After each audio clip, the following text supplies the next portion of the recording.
Magkakaroon pa ba ng isa pang time skip pagtapos nga ng napakatinding gera na nasaksihan natin sa Marineford War na nagresulta sa pagkakamatay nila Ace at Whitebeard? At bago rin magtungo sa New World, itong mga bida natin na Straw Hat Pirates nagkaroon nga ng 2 years time skip. 2 taon na pag-off-screen sa kwento ng One Piece. Ang main goal nga ng time skip pagsasanay para sa Straw Hat Pirates. Dahil during nga sa mga panahon na to hindi pa sila capable na matalo ang kahit na sinong malalakas na karakter na kalahok sa nangyaring Marineford War. Kumbaga pagtapos ng time skip dito na natin nakita yung character growth at paglakas ng bawat isa sa Straw Hat Pirates, which is masasabi nating napaka-effective dahil all throughout nga sa nangyayaring paglalakbay ngayon nila Luffy sa New World kaya na nilang sabayan ang kahit na sino. Ultimo Emperor nga kayang-kaya na nilang labanan. Kaya naman ang magiging tanong nga ngayon magkakaroon pa ba ng isa pang time skip? Bali para masagot nga itong tanong na to i-analyze muna natin kung capable na bang labanan ng grupo nila Luffy itong napipintong mga final villains sa kwento. Sila Akainu, Blackbeard at syempre si Im Sama.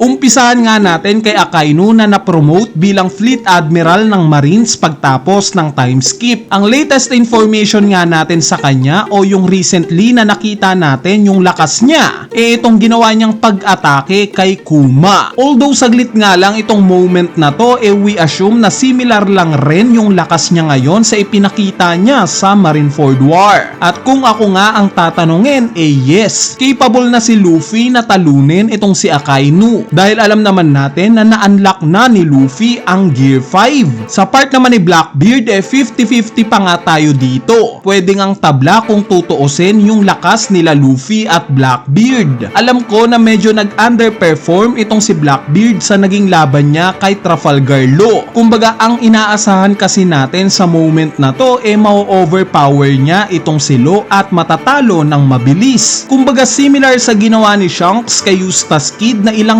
segundo lang niya tinapos. Pero ipapaalala ko lang na hindi naman ito yung strength ni Blackbeard. Hindi siya pang bakbakan ng harapan. More on IQ nga yung ginagamit niya in battle. Tuso siyang makipaglaban. Ngayon kung i-apply pa natin yung nangyaring 2 years time skip ang ibig sabihin lang mas lalong gamay na ni Blackbeard itong 2 devil fruit niya. Unlike kay Luffy na recently pa lang niyang naa-awake. Hindi pa nga natin alam sa ngayon kung na-explore na ba ni Luffy ang lahat ng kakayanan ng Gear 5 niya. Kaya naman kung maghaharap nga ngayon itong sila Luffy at Blackbeard hindi pa natin mapipredict kung sinong mananalo sa kanila. 50-50 pa rin itong match-up na to sa ngayon.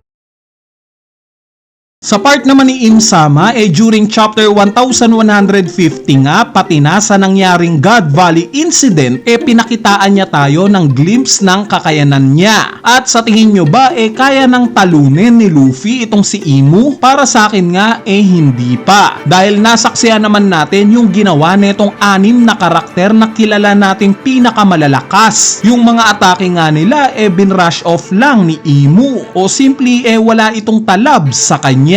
Kaya naman kung ganito nga lang ang ipapakitang lakas ni Luffy sa harap ni Imu I doubt na matatalo niya ito. So ang ibig sabihin ba neto kailangan nga talaga ng time skip? Bale ang sagot oo at hindi. Ipaliwanag natin. Oo dahil gaya nga ng sinabi ko kailangan pa ng improvements o power up netong buong Straw Hat Pirates. Dahil imagine guys overall nga merong 10 miyembro itong Straw Hat Pirates. 4 nga lang sa kanila ang officially na capable gumamit ng armament haki. 5 naman ang capable gumamit ng observation haki. At tanging 2 nga lang ang kayang gumamit ng Conqueror's haki. Sa tingin nyo kaya bang sumabay ng grupo na to sa pinakamalalakas na tauhan ng world government? Ngayong Elbaf arc pa nga lang hirap na itong mga miyembro ni Luffy sa isang Holy Night pa lang. Paano pa kapag dumating na ang Final War? Kakayanin ba nila Robin, Frankie, Usopp, Brook o maski si Jinbei na tumalo ng solo ng isang immortal na Holy Knight? Di ba hindi? Meaning bukod kay Luffy kailangan rin lumakas pa netong iba pang miyembro ng Straw Hat Pirates.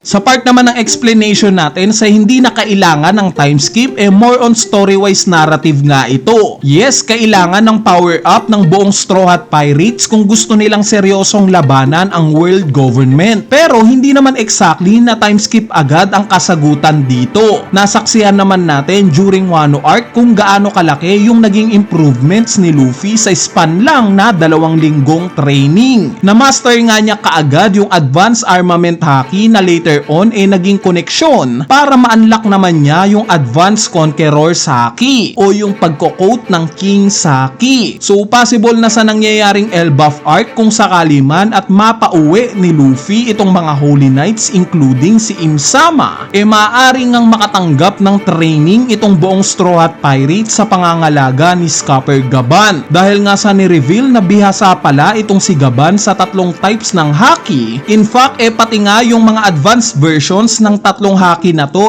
capable si Gaban, pwede ngang siya ang makakapag-unlock ng mga ito sa Straw Hat Pirates. Sa tanong nga kung paano mapapauwi nila Luffy itong mga Holy Knights pati na si Im-sama, gayong masyado na silang overpower ngayon sa Elbaf, ang nakikita ko ngang solusyon dito very similar sa nakita natin sa Egghead Island arc. Kung matatandaan nyo, ang nakatalo nga sa mga Gorosei sa moment na to si Emmet. Nilabas nga niya yung haki ni Joy Boy na siyang nagpauwi sa mga Gorosei pabalik sa Merijoa. Kung matatandaan nyo rin, meron ngang naiwang Gorosei sa oras na to. Yes, si Gorosei Saturn, yung taong tumawag sa iba pang Gorosei. Kaya naman malamang sa malamang similar ang mangyayari sa mga Holy Knights. Itong tumawag rin sa kanila na si Ganku ang siya namang maiiwan sa Elbaf kung sakali man at makapag-release itong si Luffy ng similar sa lakas ng haki ni Joy Boy. Kung magkataon nga mas makikilala pa natin itong si Ganku. Kumbaga ma-unlock neto yung misteryo sa kung paano niya nakilala itong si Brook. Dahil kung matatandaan nyo, bago nga masapian ni Imu itong si Ganku, may memories nga na nagbalik kay Ganku at related nga ito kay Brook.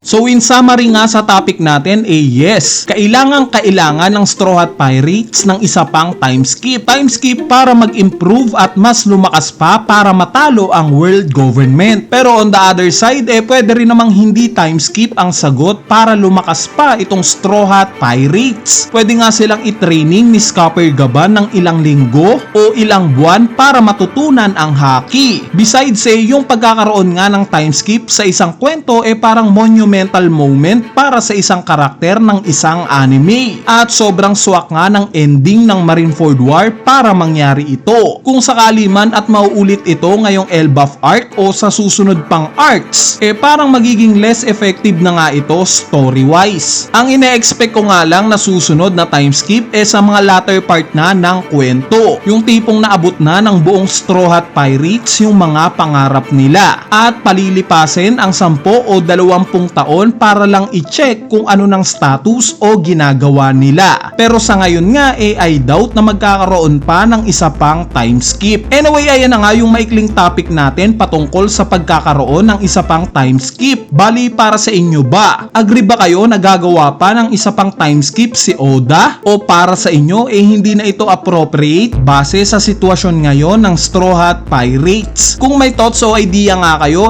wag na kayong mahiyang i-comment yan sa ating comment section sa ibaba para mapag-usapan natin yan. So yun lang, peace!